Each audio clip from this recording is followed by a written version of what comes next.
Ma'am आज DDU-GKY आप लोग आज यहाँ पे आलो में प्रोग्राम ऑर्गेनाइज किया है, तो ये प्रोग्राम का बारे में आप लोग कुछ डिटेल बता दीजिए। DDU-GKY जो है एक स्किल डेवलपमेंट प्रोग्राम है जिसको हम लोग PIA के थ्रू से इम्प्लीमेंट कराते हैं और उसको मॉनिटर जो ARSRLM के थ्रू करते हैं। तो अलग अलग PIA जो है अलग अलग स्किल डेवलपमेंट का ट्रेनिंग देते हैं। तो आलो में आज का मोबिलाइजेशन का मेन मोटिव यही था कि यहाँ के आलो के जितना यूथ्स है उसको बेनिफिट्स मिले इसके थ्रू, क्योंकि DDU-GKY में जितना भी प्रोग्राम है, जितना भी ट्रेनिंग है वो फ्री ऑफ कॉस्ट है गवर्नमेंट की तरफ से। हॉस्टल रहने का से लेके उनका जो इस्तेमाल होते हैं एजुकेशन के लिए, तो वो सब फ्री है। उसको एक ब्रॉड वे में हम लोग पहुंचा सके यूथ को।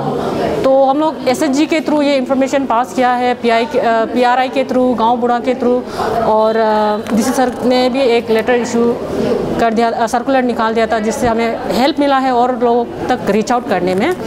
और ये जो हम लोग ब्लॉक मिशन मैनेजर और ब्लॉक मिशन मैनेजमेंट यूनिट जो है, इसको यहाँ से जितना स्टूडेंट आते हैं उसका भी लिस्ट भी रखते हैं। उसके बाद उसको DDU-GKY टीम जो ईटानगर में रहता है उसको हम लोग पास ऑन कर देते हैं।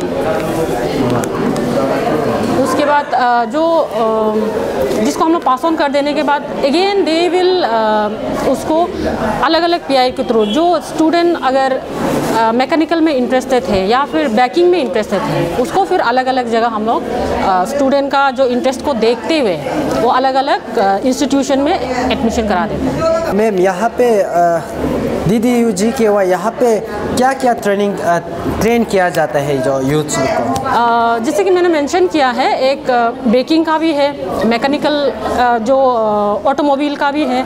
आप लोग को ब्राउचर भी हम लोग ने सप्लाई किया है, तो उसमें भी आपको पता चल जाएगा। और हॉस्पिटैलिटी का है, जो होटल में जो हॉस्पिटैलिटी होते हैं उसके लिए भी है। और असिस्टेंट के लिए जो मेडिकल में जो मेडिकल में जो असिस्टेंट के लिए हम लोग को ज़रूरी होता है उसके भी ट्रेनिंग दिया जाता है। उसके बाद अभी जो PI लोग ने एक PPT प्रेजेंट किया था, उसमें और आपको डिटेल पता चलेगा। राइट नाउ मेरा डिटेल में इतना अभी नहीं आया, तो I think they will tell you better जो PI आया हुआ है। ये प्रोजेक्ट जो है आपका अरुणाचल गवर्नमेंट का तरफ से है ना? ये सेंट्रली स्पॉन्सर्ड स्कीम है जो कि अनएम्प्लॉयड यूथ को एक स्किल बनाने के लिए, एक पोटेंशियल बनाने के लिए, कि ना कि किसी के ऊपर डिपेंड करे। तो ये सेंट्रल स्पॉन्सर स्कीम है। तो इसका एजेंसी आपका Arunachal government agency, government of Arunachal पीछे में लिखा है, इसका एजेंसी क्या एजेंसी?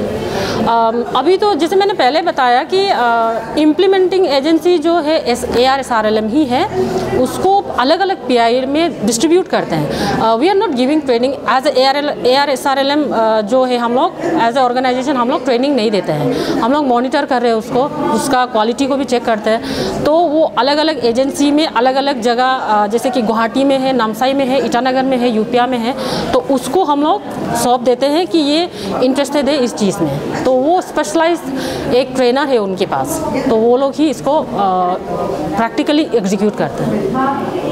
जैसे मैम आप लोग फिलहाल अभी कितना ये तक प्रोग्राम शुरू कर दिया कि सेंट्रल अरुणाचल डिस्ट्रिक्ट में ना बस यही? ये एंटायर अरुणाचल के लिए है। अभी एट प्रेजेंट आलो में आया है, मेचुका में गया है, और दूसरा डिस्ट्रिक्ट में जहाँ गया है, I think program manager can tell you better. बासर में हुआ है, मेरा नॉलेज में जो ये सियांग बेल्ट का हुआ है, बासर और आलो और मेचुका हुआ है। तो ये पब्लिक का क्या है, इसके अनएम्प्लॉयमेंट का क्या रिएक्शन है इसका? हाँ, क्वेश्चन क्लियर नहीं हुआ। ये अनएम्प्लॉयमेंट क्या बोल रहा है इसके बारे में, इंटरेस्टेड है ना क्या? ऐसे तो अभी तक हमने बहुत मास स्केल में इसका प्रोपोगेशन नहीं किया है, तो बस स्टिल हम लोग ने सितंबर को कुछ बस्ती में हमने इसका बारे में बताया था, प्रोग्राम के बारे में। तो उसमें हम लोग को भी इतना आइडिया एकदम 100% नहीं था। We had a briefing about this, तब हम लोग जब उसको बताया तब भी आया था इंटरेस्टेड कैंडिडेट, अराउंड 20 के आसपास आया है। तो आज के मोबिलाइजेशन के बाद, आज के एक्सपर्टीज लोग जो बताया, उसके बाद शायद और आना शुरू हो जाएगा मेरा ख्याल से। अभी फिलहाल अनएम्प्लॉयमेंट लोग के लिए आने के लिए क्या बोलना चाहेगा? मेरा तरफ से तो ये रिक्वेस्ट और एक ये है कि इट्स अ ग्रेट अपॉर्चुनिटी हम लोग के लिए और हम लोग का यूथ के लिए। इनसे तो घर में बैठ के क्या करेगा क्या नहीं करेगा ऐसे सोच के बैठने से अच्छा आप छोटा से शुरू करिए। छोटा से शुरू करके आपको एक आइडिया भी आ जाएगा। आप एक बिजनेस करना चाहता है तो भी you have to know the market. जब तक आपको पता नहीं होगा तब तक you won't be able to start anything. तो अब एक आपका जो इंटरेस्टेड एरिया है उसको चुनिए, उससे स्टार्ट करिए। मे बी लेटर ऑन आप उसको और अच्छा तरीके से आपको एक आइडिया आ जाएगा तो उसको और अच्छा तरीके से आप डेवलप कर सकेगा आपका अपना इनिशिएटिव डाल के, आपका इनोवेशन डाल के। तो एक छोटा सा चीज़ से शुरू करके then only you will start to grow. तो मेरा ये रिक्वेस्ट है कि अनएम्प्लॉयड जो यूथ है आलो के, तो वो प्लीज़ आगे आइए और ये अपॉर्चुनिटी को ग्रैब करिए, because you don't have to spend even a penny on this आपको ये कोर्स करने के लिए। तो और भी बढ़ चढ़ के आइए, अपना भाई बहन लोग को भी बताइए, सबको लेके आइए।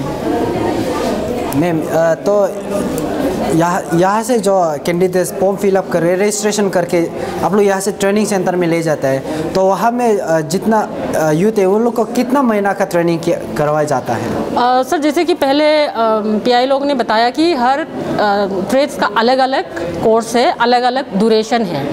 तो यहाँ से ले जाने तक अभी तक का जितना हमने एक्सपीरियंस किया है और जितना हमने स्टूडेंट सेंड किया है उसमें यहाँ से स्टार्ट करके आलो से स्टार्ट करके ईटानगर पहुँचने तक का 12 से लेके हम लोग बेयर कर दे रहा है गवर्नमेंट जॉब। और प्रोग्राम का आप जो ड्यूरेशन पूछ रहा है वो तो हर कोर्स के लिए अलग अलग आपको मेंशन करके बताया दिया जाएगा जब एनरोल करेगा।